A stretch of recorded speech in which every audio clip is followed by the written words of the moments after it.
Welcome to the Great Library of Alexandria. Near the district of royal palaces and within the Mouseion was the most famous library of all antiquity. The Library of Alexandria was built to house all of human knowledge.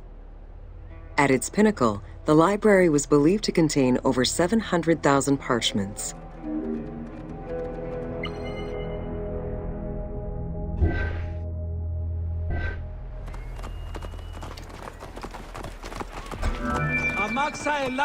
Throughout the centuries, fires and wars between Christianity and paganism destroyed the library, leaving nothing behind. The loss of the building, and more importantly, its vast collection, is immeasurable. As no descriptions are available, the team's rendition of the Library of Alexandria was inspired by the visuals of the Library of Chalcis at Ephesus.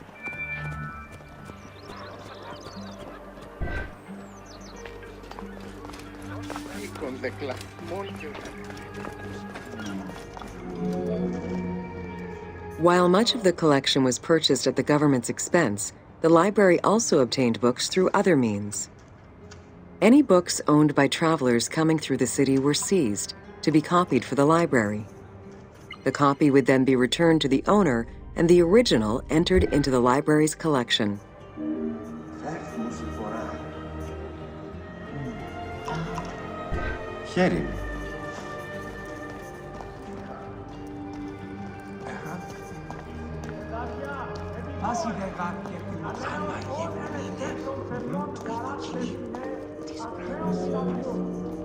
Alexandria offered unrivaled intellectual and cultural attractions.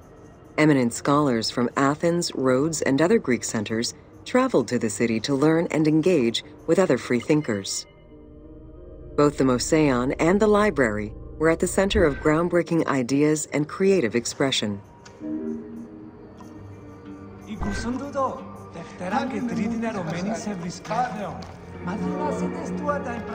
The great minds of antiquity were usually well-versed in many disciplines, which were often associated to specific schools of thought. The Peripatetics, the Stoics, and the Cynics were among the most well-known schools of the time. It is clear that Alexandria lived up to its fundamental role as a city for intellectuals, nurturing many great minds whose impact reverberates through our modern world.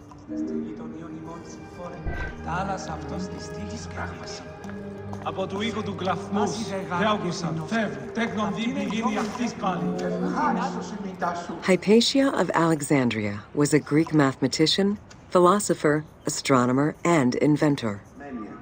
Though born in Greece, she eventually migrated to Alexandria, like many great minds of the time. It is there that she became the head of the Neoplatonist school of Alexandria. From most accounts, she was highly respected by her fellow Alexandrians, both as a teacher and a philosopher. With her death, the age of great ancient scientific discoveries came to an end.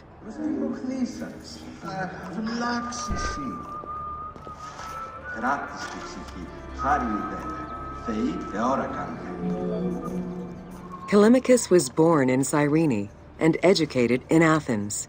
After his studies, he moved to Alexandria to work in the Great Library. A poet and a critic, he strongly rejected the epic format of Homeric poems, and instead fervently supported a shorter, more judiciously formulated style of poetry. His epigrams and elegiac poems were emulated by later poets. His work was extremely popular, second only to Homer's own works.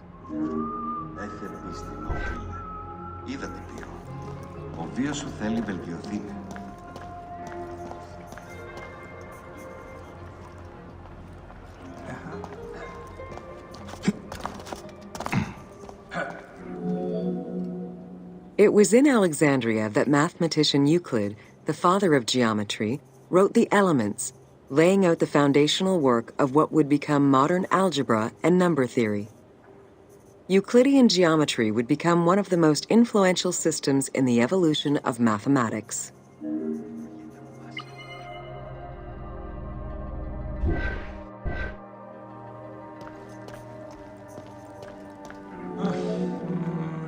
How do you calculate the circumference of the Earth?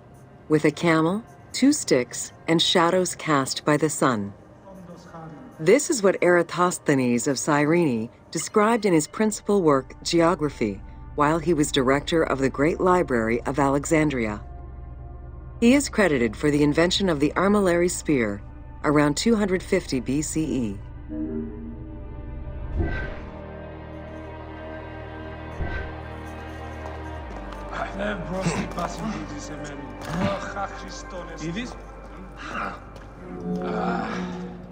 The earliest known and most complete armillary sphere of antiquity was the Meteoroscopion of Alexandria, with an imposing 9 rings compared to the 3 or 4 of most other astrolabes.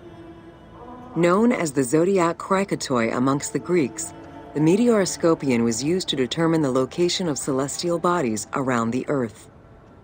Every self-respecting astronomer of antiquity would have sought to use this tool to better understand the celestial movements.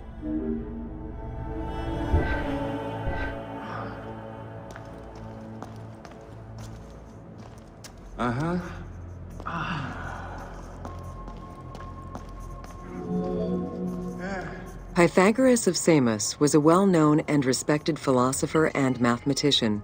He is best known for the Pythagorean theorem. However, there is proof that the theorem existed in Babylonia and India long before Pythagoras was born, casting some doubts as to who exactly originated the theorem.